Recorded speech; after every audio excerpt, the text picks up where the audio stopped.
Hi friends, welcome to my channel చిన్నారి కథలు. Friends, అందరూ ఎలా ఉన్నారు? బాగున్నారా? నేను చాలా బాగున్నాను ఫ్రెండ్స్. మీరు కూడా చాలా బాగుండాలి. ఫ్రెండ్స్, చిన్న రిక్వెస్ట్, ఫస్ట్ టైం మా ఛానల్ చూస్తున్నట్టయితే ప్లీజ్ ఒక సబ్స్క్రైబ్ చేయండి ఫ్రెండ్స్. సపోర్ట్ చేయండి. మా కథని ఎంతగానో ఆదరిస్తున్న మీకు అందరికీ ధన్యవాదాలు ఫ్రెండ్స్. ఇలాగే సపోర్ట్ చేయండి ఫ్రెండ్స్.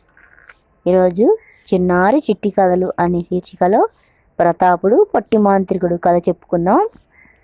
ఉజ్జయిని యువరాజు ప్రతాపుడు యుక్త వయసుడైన సకల విద్యలు అభ్యసించి మహావీరుడైన తమ కుమారుడికి పెళ్లి చేసి పట్టాభిషిక్తుడిని గావించాలని రాజ్యభారాన్ని అప్పగించాలని ఆశించారు రాజదంపతులు.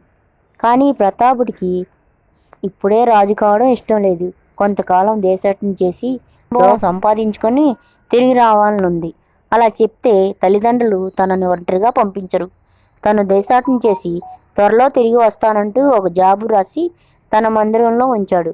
తన మిత్రుడైన ధీరుడనే వాడిని వెంట పెట్టుకుని రాత్రి ఉజ్జయిని వదిలి చెరో గుర్రం మీద వేగంగా ప్రయాణించారు మిత్రులు.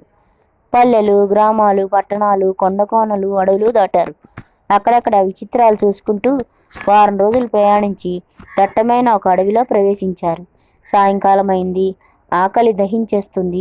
ప్రయాణ బడికిళ్లతో అలసిపోయి ఉన్నారు ఇద్దరు. సరోవర తీరంలో ఒక మండపం వద్ద గుర్రాలు దిగారు. నా వల్ల కాదు మిత్రమా, ఒక్క అడుగు కూడా ముందుకు వేయలేను, ఆకలి బాధ తట్టుకోలేకపోతున్నాను అంటూ గోల చేశాడు ధీరు.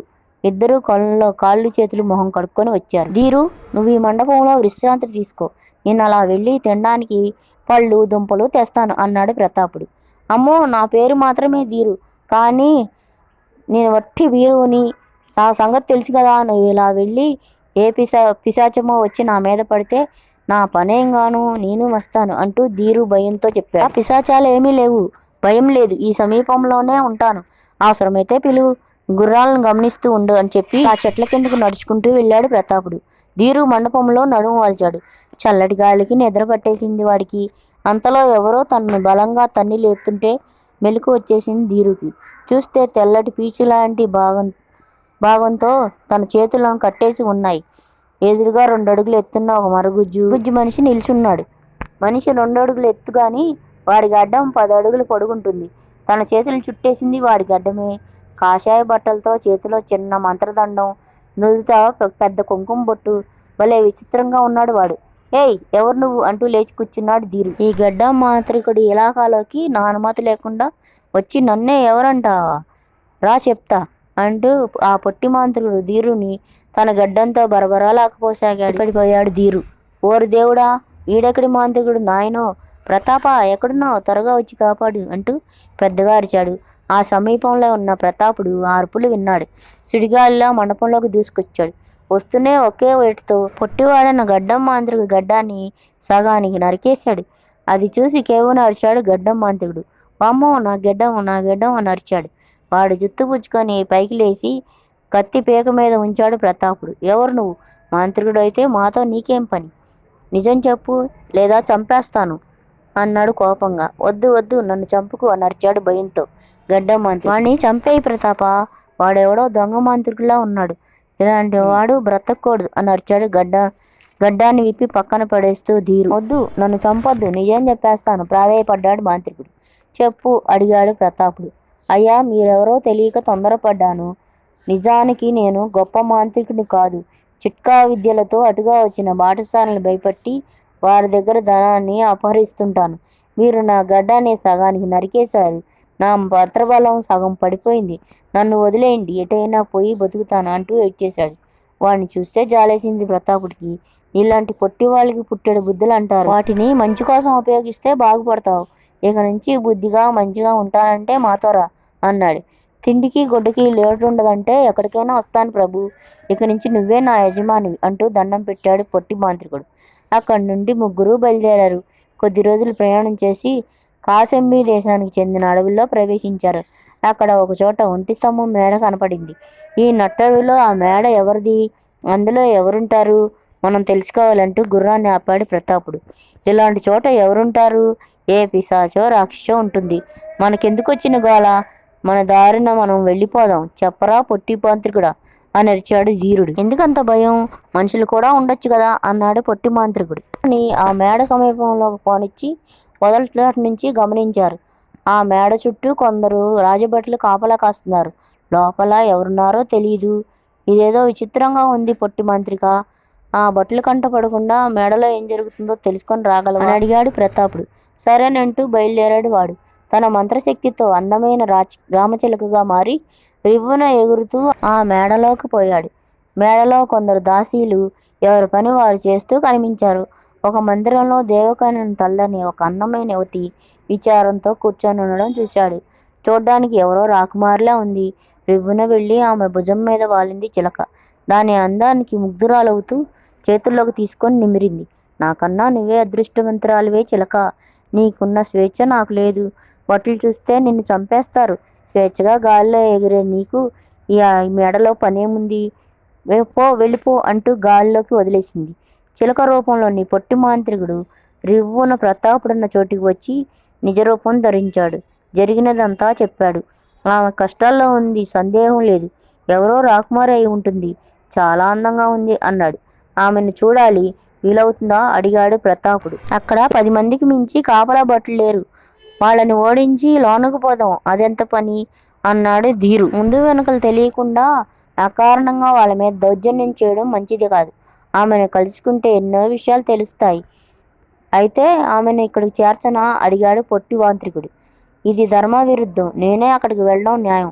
మీరు ఇక్కడే ఉండండి, నేను వెళ్ళొస్తానంటూ బయలుదేరాడు ప్రతాపుడు. యువరాజా, ఓ పని చేద్దాం. కాపలా వాళ్ళని లోన దాసీలకు ఒక జాము వరకు నిద్రపుచ్చుతాను.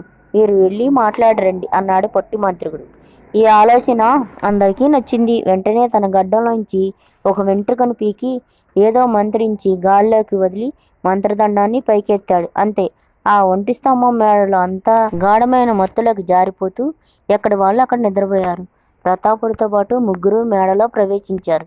మాంత్రికుడు ధీరు ఇద్దరూ దిగువనే కాపలాగా నిలబడగా ప్రతాపుడు మేడపై భాగంలో ప్రవేశించాడు. అక్కడ ఒక మందిరంలో శోకమూర్తిలా ఉన్న యువతిని చూశాడు. ఆమె కూడా అతన్ని చూసి ఆశ్చర్యపోయింది. ఒక్కసారిగా లేచి నిలబడింది. ఆమె సౌందర్యానికి పులకరించిపోయాడు ప్రతాపుడు. ఎవరు నువ్వు?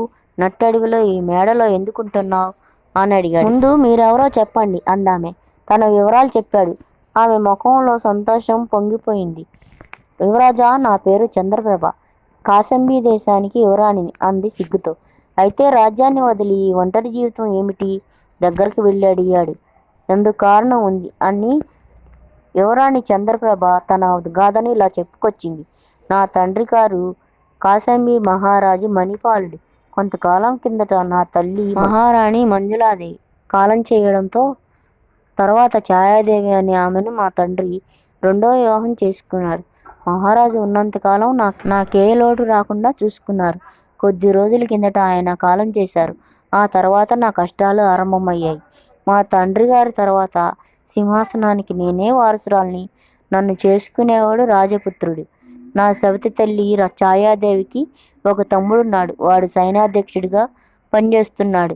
దుర్మార్గుడు నన్ను పెళ్లి చేసుకొని తను రాజవ్వాలని కలలు కంటున్నాడు. నాకు ఇష్టం లేదని చెప్పాను. దానితో పెళ్లి రోజు వరకు నన్ను ఎవరూ కలవకుండా ఉండేందుకు ఇక్కడ నిర్బంధించి ఉంచారు. ఇవాళ రేపో నన్ను వివాహ మంటపానికి తీసుకుపోవడానికి రావచ్చు అంటూ తన దీనగాథను వినిపించింది. ఆమె పరిస్థితికి జాలపడ్డాడు ప్రతాప్. క్రమంగా మాటల పరిచయంతో ఒకరి మీద ఒకరికి అనురాగం ఏర్పడింది. మీ వెంట వచ్చేస్తాను, మీ దేశానికి తీసుకుపోండి అంది చంద్రప్రభ. ఆ పిరికివాళ్ళ నిన్ను తీసుకొని పారిపోవాల్సిన అవసరం నాకు లేదు. నీ సౌతి తల్లికి ఆమె తమ్ముడికి సరైన బుద్ధి చెప్పి నిన్ను గౌరవంతో తీసుకువెళ్తాను. నిశ్చింతగా ఉండు, మేము కౌసమ్యలోనే ఉంటాం. పెళ్లిలో ఏం జరుగుతుందో చూడు అంటే ఆమెను ధైర్యం చెప్పి వచ్చేశాడు ప్రతాపుడు. ఇది జరిగిన రెండో రోజే చంద్రప్రభను పెళ్లికి కౌసంబికి తరలించారు రాజభటులు. ఛాయాదేవి తమ్ముడి పేరు క్రూరసేనుడు. పెళ్లికి గొప్పగా ఏర్పాటు చేశాడు. ఈ పెళ్లికి కౌసంబి ప్రజలు ఇష్టం లేదు. అయినా చేయగలిగింది ఏమీ లేదు కాబట్టి పెళ్లికి వచ్చారు. చంద్రబాబును పెళ్లి కూతురుగా అలంకరించి పీటల మీద కూర్చుండబెట్టారు. పెళ్లి కొడుకుగా క్రూరసేనుడు సిద్ధమయ్యాడు. అప్పటికే ప్రతాపుడు, ధీరు, గెడ్డం, మాంత్రికుడు పెళ్లికి వచ్చిన జనంలో కలిసిపోయి ఉన్నారు. సమయానికి ప్రతాపుడు వస్తాడో రాడోనని చంద్రప్రభ కంగారు పడుతుంది. ఆ సమయంలో ఇక తన మంత్ర విద్యను ప్రదర్శించడం ఆరంభించాడు పొట్టి మాంత్రికుడు. పీటల మీద పెళ్లి కూతురు క్రూరసేనుడికి వికారమైన భూతంలా కనిపించేసరికి కేవున అరిచాడు. భోజనాలు చేస్తున్న వారి ఇస్తాళ్లలో అరిసెలు, బూరెలు, కప్పలుగాను తాబేళ్లుగాను మారిపోయాయి. జనం మధ్యలో పాములు తిరగడంతో అరుపులు కేకలతో పరుగులు తీశారు. పెళ్లి రసాభాస అయింది. రాణి ఛాయాదేవి కోపంతో మండిపడింది. తాళి కట్టమని తమ్ముడికి ధైర్యం చెప్పింది. అయినా క్రూరసేనుడికి చేతులు రాలేదు. ఇదేదో మాయ అని గ్రహించి కత్తి దూసి రంకెలు వేశాడు. ఆ సమయంలో ప్రతాపుడు కత్తి దూసి వాడి మీదకి విరుచుకుపడ్డాడు. ఘోరంగా సాగిన పోరులో క్రూరసేనుడు తల నరికేసి చంపేశాడు ప్రతాపుడు. యువరాణి చంద్రప్రభ మీద అభిమానంతో సైన్యులు ఎవ్వరూ కలగజేసుకోలేదు. యువరాణి చంద్రప్రభ అప్పటికప్పుడు సవతి తల్లి ఛాయాదేవిని రాజ్యం నుంచి వెళ్ళగొట్టించింది. ప్రజలకు ప్రతాపుడిని పరిచయం చేసింది. ప్రజలు జయజయధ్వానాలు చేశారు. ఆ తర్వాత అదే వేదిక మీద చంద్రప్రభ ప్రతాపుల వివాహం వైభవంగా జరిగింది.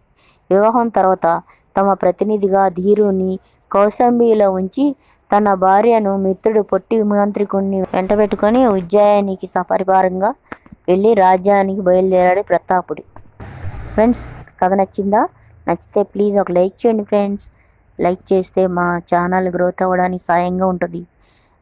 ప్లీజ్ ఫ్రెండ్స్, ఒక లైక్ చేయండి, షేర్ చేయండి, సబ్స్క్రైబ్ చేయండి. సబ్స్క్రైబ్ చేసినాక పక్కనే ఉన్న బెల్ గంట నొక్కండి. ఉంటాను, బాయ్.